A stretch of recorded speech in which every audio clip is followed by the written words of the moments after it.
Pihak Sekolah Madrasah Ibtidaiyah Negeri 8 Kota Bandar Lampung beserta jajaran memberikan klarifikasi terkait pemberitaan yang diduga mencorengkan nama instansi tersebut. Saat diwawancarai pihak Saburai TV yang bertempat di kantor Min 8 Kota Bandar Lampung, mengatakan bahwa pemberitaan yang terkait kebijakan sekolah maupun instruksi dan pungli dari Kepala Madrasah Ibtidaiyah Negeri 8 Kota Bandar Lampung merupakan hal yang keliru dan harus diluruskan. Berikut wawancara cuplikan wawancara Kepala Madrasah Ibtidaiyah Negeri 8 beserta jajaran pengurus madrasah. Assalamualaikum warahmatullahi wabarakatuh. Habibun, saya Dr. Anda Hajar bin Sriani, MPDI, Kepala Madrasah Min 8 Bandar Lampung. Dalam hal ini terkait dengan pemberitaan yang ada, oleh karenanya mungkin sedikit saya akan mengklarifikasi. Dari sebelumnya saya bertugas di Min 8 Bandar Lampung ini sejak tanggal 10 Februari 2021. Saat itu visi saya lakukan perubahan, yaitu profesional, kemudian keteladanan, dan berdaya saing tinggi. Dari situlah misi saya lakukan. Cita-cita apa, yaitu visi tadi, 3 item itulah yang akan saya laksanakan semaksimal mungkin. Kemudian ada hal yang memang bagi saya ketika saya diberikan wewenang untuk memegang sebuah pekerjaan, baik itu organisasi maupun di lembaga, saya itu nggak mau hanya sebuah nama, tetapi saya harus mewarnai apa yang harus saya lakukan di lembaga itu. Contoh nih, program unggulan di Kementerian Agama itu adalah bisa membaca Al-Quran dengan baik dan benar, ya. Misalnya itu saya lakukan tuh, ya. Kemudian yang lain-lain terkait sarana dan prasarana itu luar biasa saya lakukan. Yang tadinya di sini tidak ada komputer, itu ada komputer. Tadinya sarana prasarana seperti apa tampilannya, saya lakukan itu. Kemudian untuk diketahui lagi,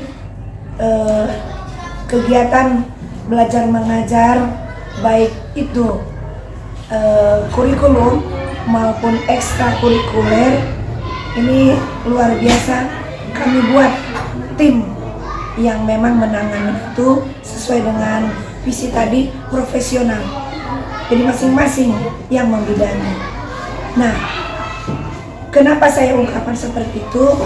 Misalnya bagian komputer siapa pengelolanya, bagian BOS siapa pengelolanya, bagian keagamaan siapa pengelolanya, siapa koordinatornya, kurikulum, kemudian perpustakaan dan lain sebagainya. Oleh karenanya, untuk mengklarifikasi apa yang terjadi ini, mungkin tidak seutuhnya saya yang akan berbicara dan tidak disetting dari pembicaraan itu nanti apa adanya. Maka untuk itu perkenalkan sebelumnya koordinator keagamaan itu Pak Fajri nih, kemudian koordinator kurikulum ada Pak Edri, kemudian yang menangani dana BOS bendahara yaitu Bu Iis, serta Bu Fitri yang menangani tentang perpustakaan, dan memang beliau sudah dilatih. Mungkin itu saja untuk sementara penjelasan saya secara umum terlebih dahulu. Terkait dengan pemberitaan yang disampaikan media online terkait dengan berita bahwa kepala sekolah melakukan mempermalukan guru di Min 8, salah satu guru di Min 8, saya nyatakan bahwa itu tidak benar adanya. Kepala sekolah melakukan yang dianggap itu mempermalukan guru di depan umum, itu tidak berdasarkan kenyataan yang ada, bahwa sikap ibu kepala sekolah ya menegur salah satu guru yang mungkin dalam kesempatan itu dalam hal menertibkan siswa tidak kondusif, atau menegur guru dalam keadaan waktunya anak itu masuk ke kelas pada jam yang tepat, tapi guru masih lalu lalang, ya, guru masih bersantai-santai, sedangkan jam belajar itu kan sudah ditetapkan, kan gitu kan.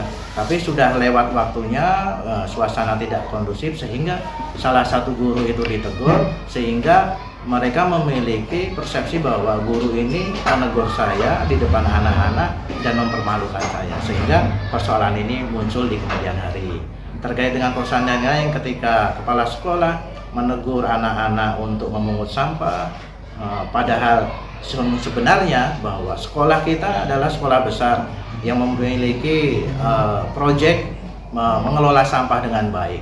Jadi tidak terbukti ketika dinyatakan di berita itu bahwa Min 8 tidak menyediakan kotak sampah, ya kan gitu, tidak menyediakan kotak sampah, sehingga yang terjadi diberitakan bahwa kepala sekolah menganjurkan anak untuk memungut sampah dan dimasukkan ke dalam tas. Itu pernyataan yang tidak benar. Yang sebenarnya adalah ketika kepala sekolah inspeksi, supervisi di kelas-kelas, yang salah satu bagian dari tugas kepala sekolah adalah menjaga ketertiban di sekolah ini, ya, dalam hal ini tentang kebersihan, ya, ketika dilihat di kotak sampah masing-masing depan kelas itu kondisinya tidak memungkinkan lagi, berserakan, otomatis guru yang bersangkutan akan ditegur. Kenapa? Sudah disediakan kotak sampah tapi sampahnya masih berserakan dan tidak terkondisikan seperti ini, sehingga secara otomatis kepala sekolah menghimbau untuk membersihkan sampah ini. Artinya ketika anak-anak suruh mungut, itu bagian dari pendidikan. Bagaimana kita mau bersih kalau kita nggak mulai dari diri sendiri, dari kelas masing-masing, sehingga anak-anak diajarkan, ayo pungut sampahnya, kita buang.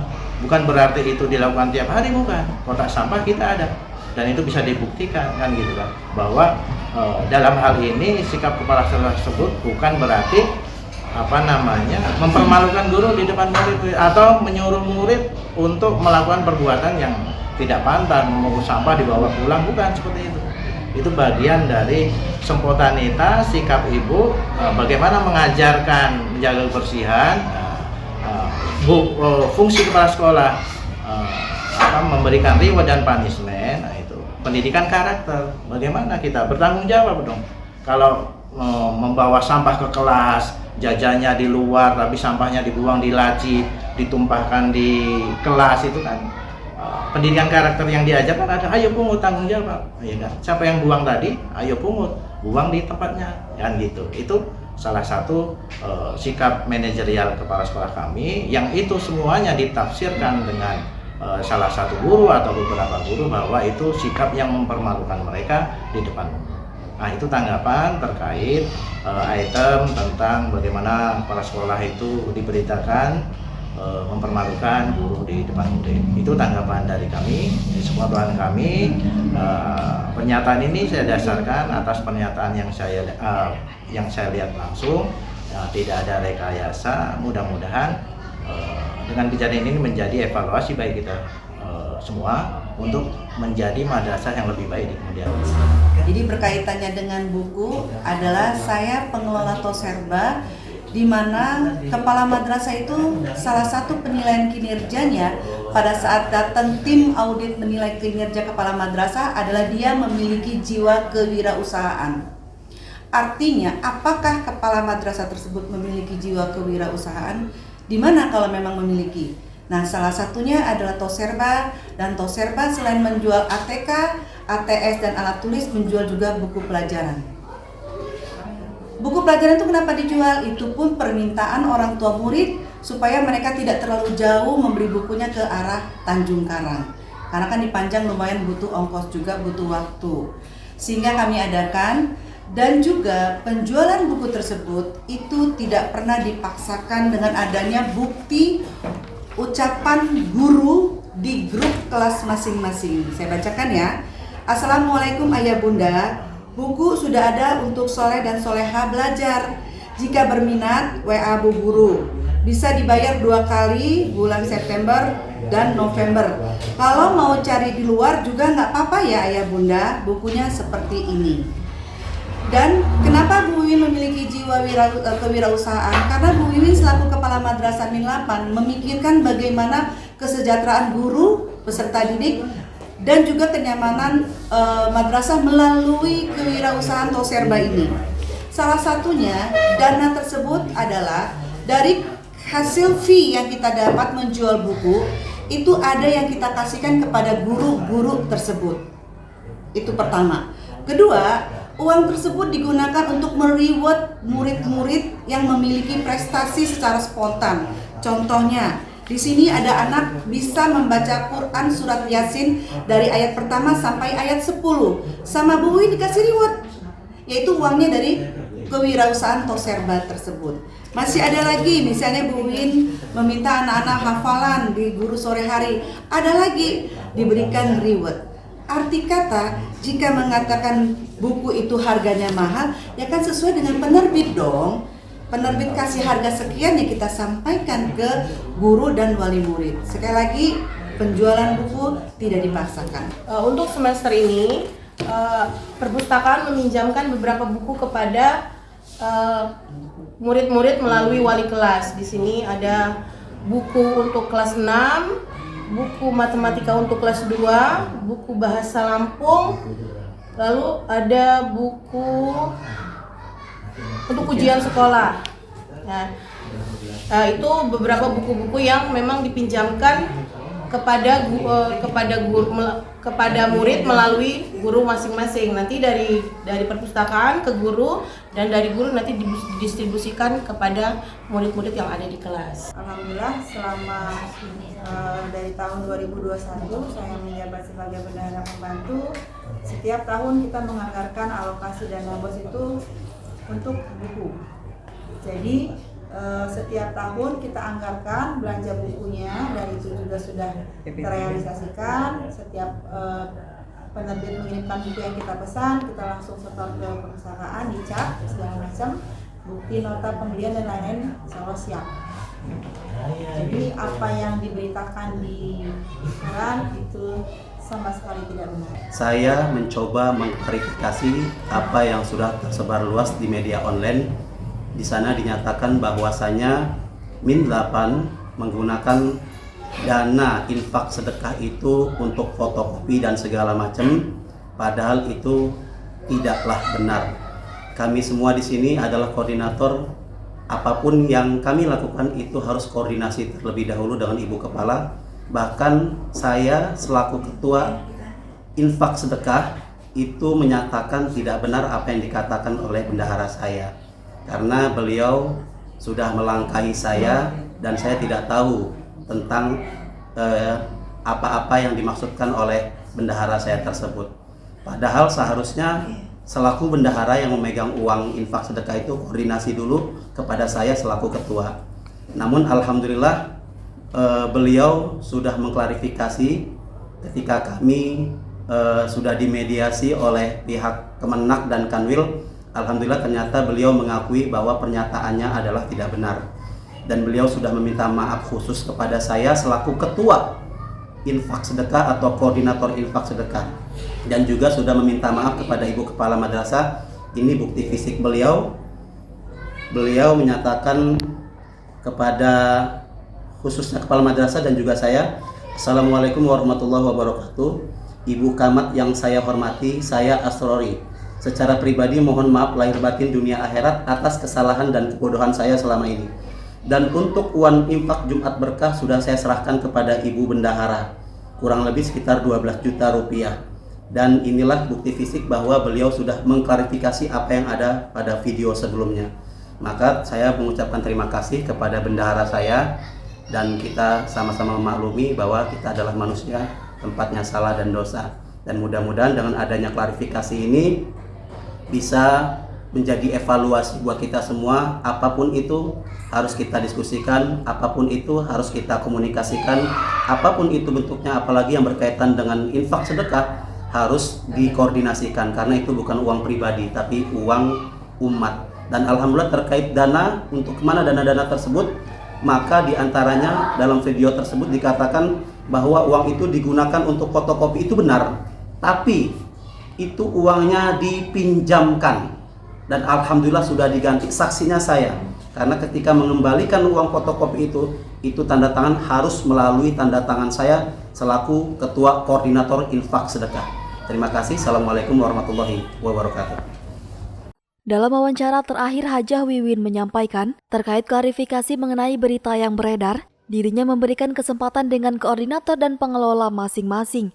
Ia menambahkan bahwa tidak semua kebijakan-kebijakan dan aturan yang ada di sekolah atas mau dirinya sendiri. Dan ia menegaskan selalu berkoordinasi kepada jajaran sekolah untuk membuat kebijakan dan aturan. Dengan klarifikasi sudah terwakili dengan para koordinator dan pengelola masing-masing. Jadi kalau saya seutuhnya mengklarifikasi, wajar saja. Ibu semua yang bilang benar semua. Nah, melainkan artinya tidak semua saya kebijakan atau seluruh aturan-aturan itu maunya saya, enggak. Selalu berkoordinasi dengan satu sama lain. Koordinator kemudian disosialisasikan baru. Dari Bandar Lampung, Agung Wilah, Sulsa Burai TV melaporkan.